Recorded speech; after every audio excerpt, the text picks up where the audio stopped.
प्यारे विद्यार्थियों, आज की इस ऑनलाइन कक्षा में मैं आप सभी को नमस्कार करता हूं। मैं डॉक्टर नेमीचंद कुमावत, सहायक आचार्य हिंदी विषय, राजकीय महाविद्यालय की आपकी इस बीए पार्ट सेकेंड विषय हिंदी साहित्य के प्रथम प्रश्न पत्र की आज की इस ऑनलाइन कक्षा में हम पिछली ऑनलाइन कक्षाओं से बात करते आ रहे हैं।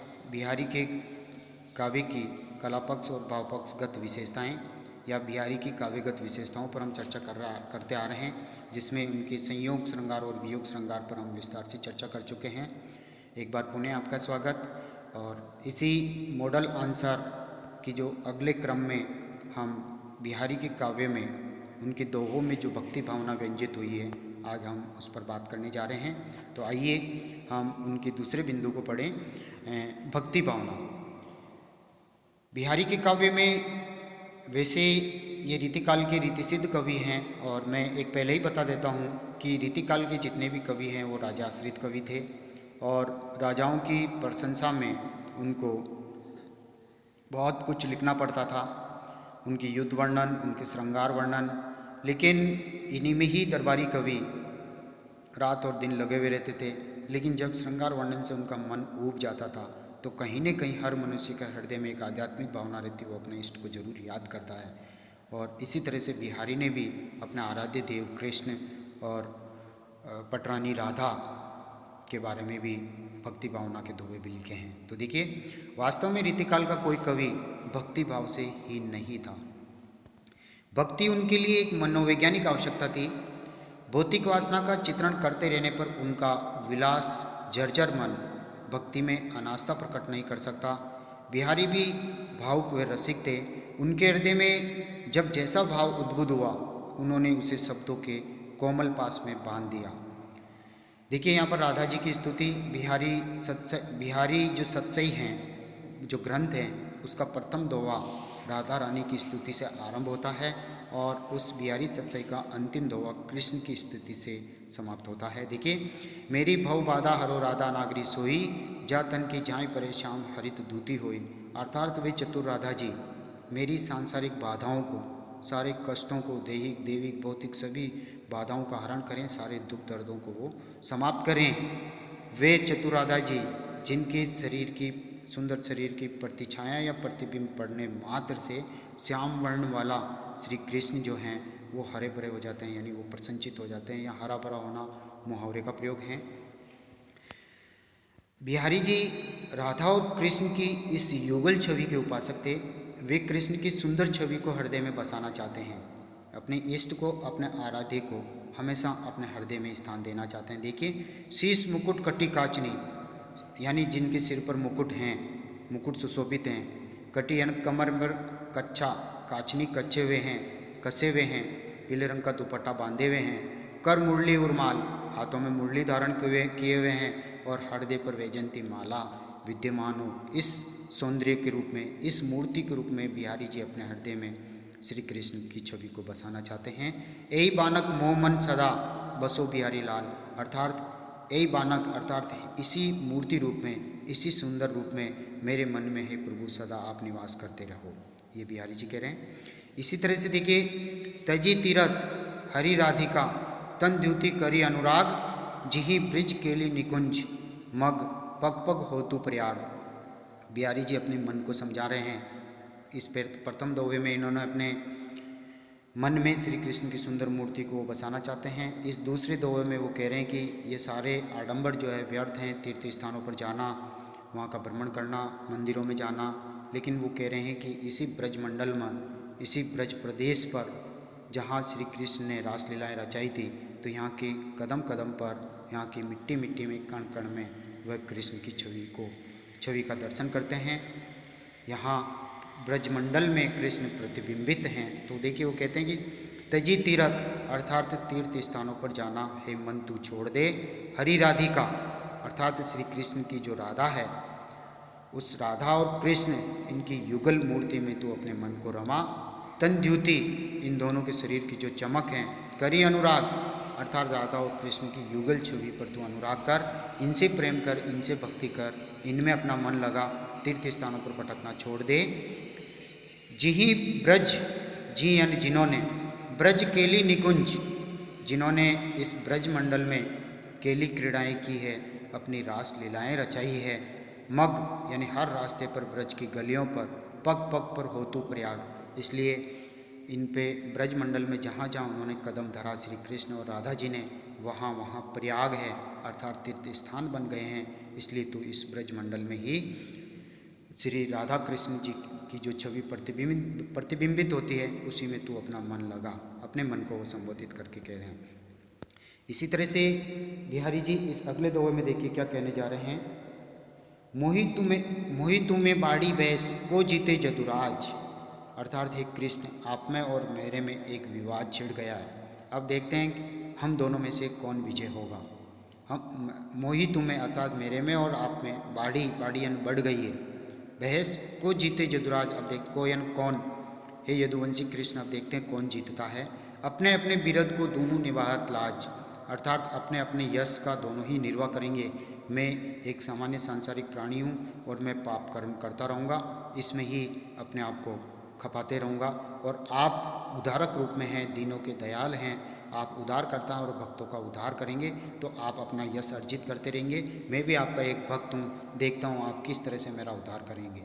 अर्थात मैं पाप कर्म करता रहूँगा एक सांसारिक प्राणी की तरह, और एक आप ईश्वर की तरह एक उद्धारकर्ता के रूप में आप अपना कर्म करते रहें। दोनों ही अपने अपने कामों के निर्वह करेंगे, देखते हैं कौन जीतते हैं।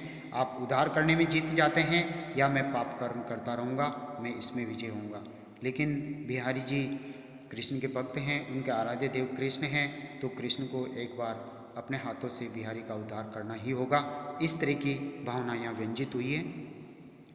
देखिए बिहारी ने प्रचलित जो बाह्य आडंबर और कर्मकांड जो थे उन सबको व्यर्थ सिद्ध किया है, एक तरह से कबीरदास जी की तरह ही संत बन करके।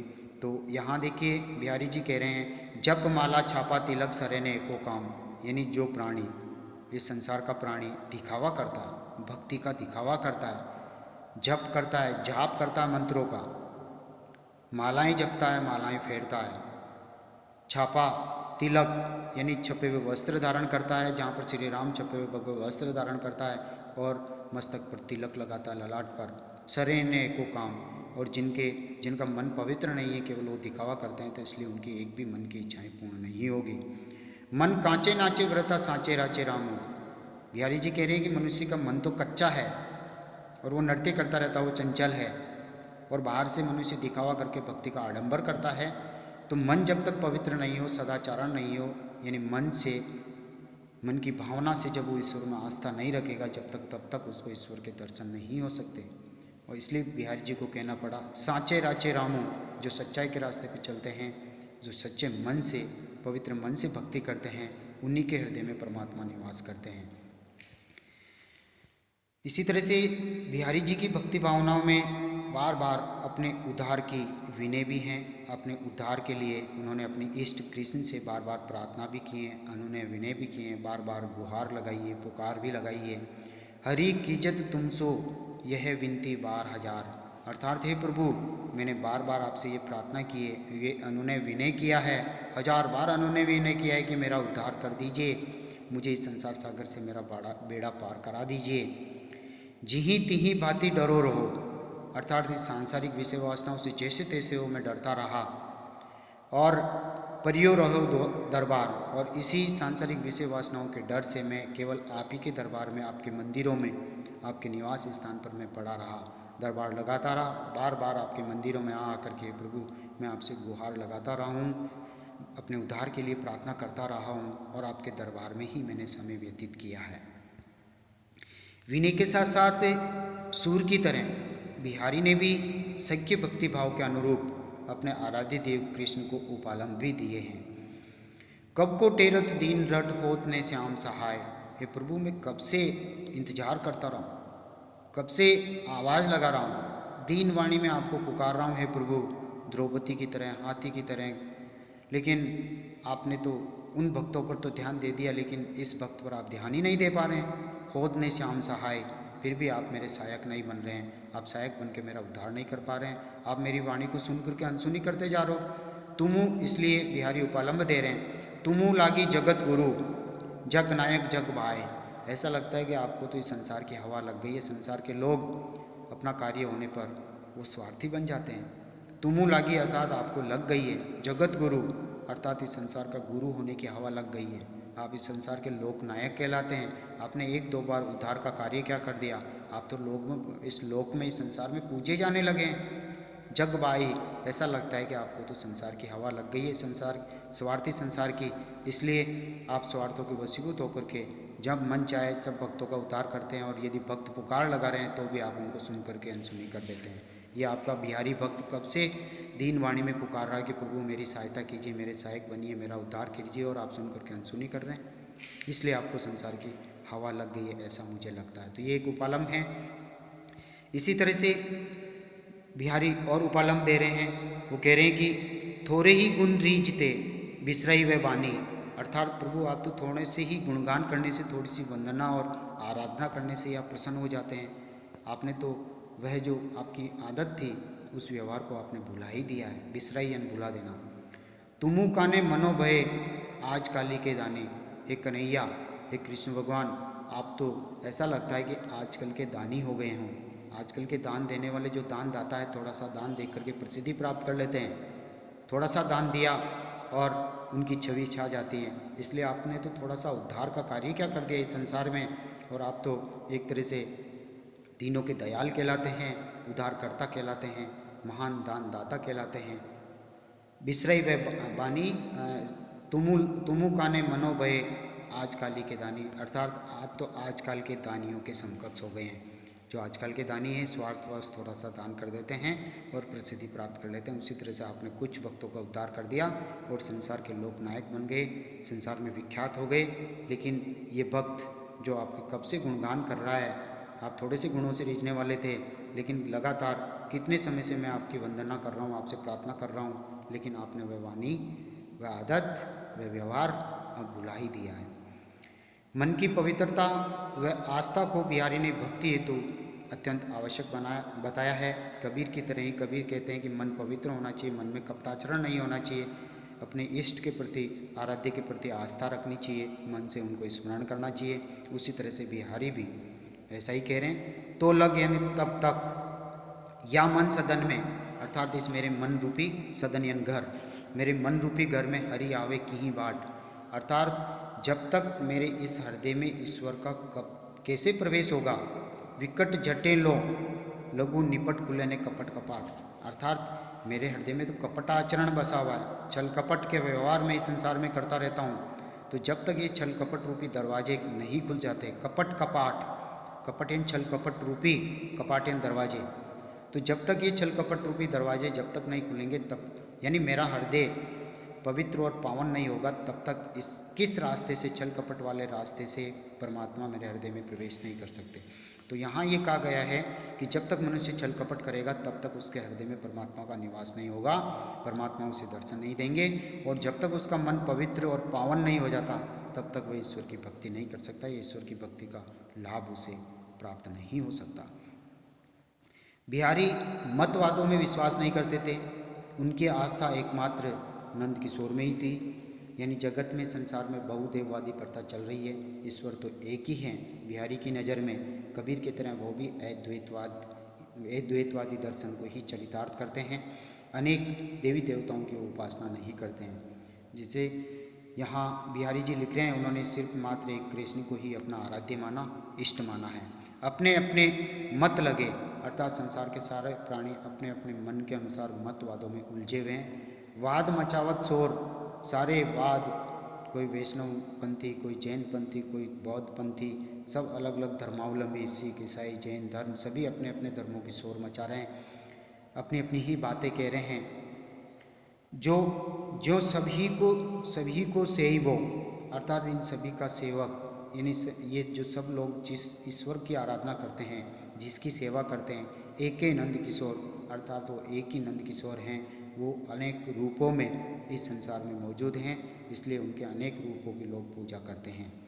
यानी परमात्मा एक ही हैं, उनके अनेक रूप हो सकते हैं, अनेक, इसलिए संसार के प्राणी अनेक मतवादों में उलझे हुए बहुदेववाद की प्रथा को मान रहे हैं। इसलिए बिहारी जी ने एकेश्वरवाद पर बल दिया है। बिहारी ने एक मुंह लगे दास की तरह उपालंब देकर अपने उद्धार का निवेदन भी अपने आराध्य देव कृष्ण से किया है। उन्होंने बार बार उपालंब दिया है। देखिए, ज्यों वे हों त्यों होंगो, अर्थात हे प्रभु आपको क्या पड़ी है, मैं तो जैसा हूँ वैसा ही रहूँगा।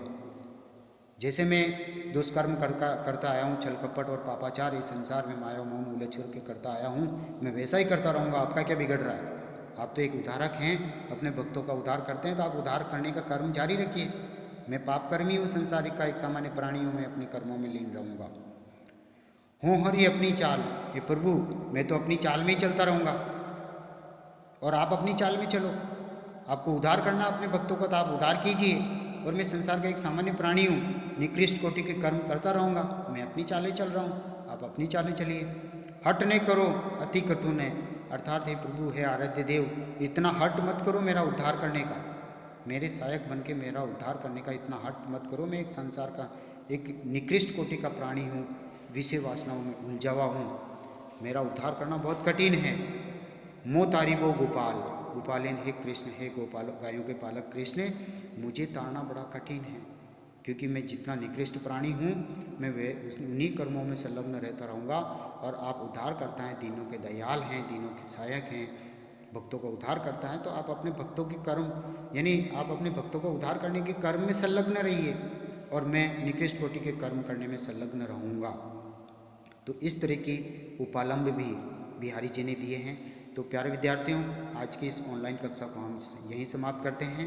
अगली ऑनलाइन कक्षा हम बिहारी के काव्य में प्रकृति चित्रण से आरंभ करेंगे। आपको बहुत बहुत धन्यवाद। जय हिंद, जय भारत। Thank you.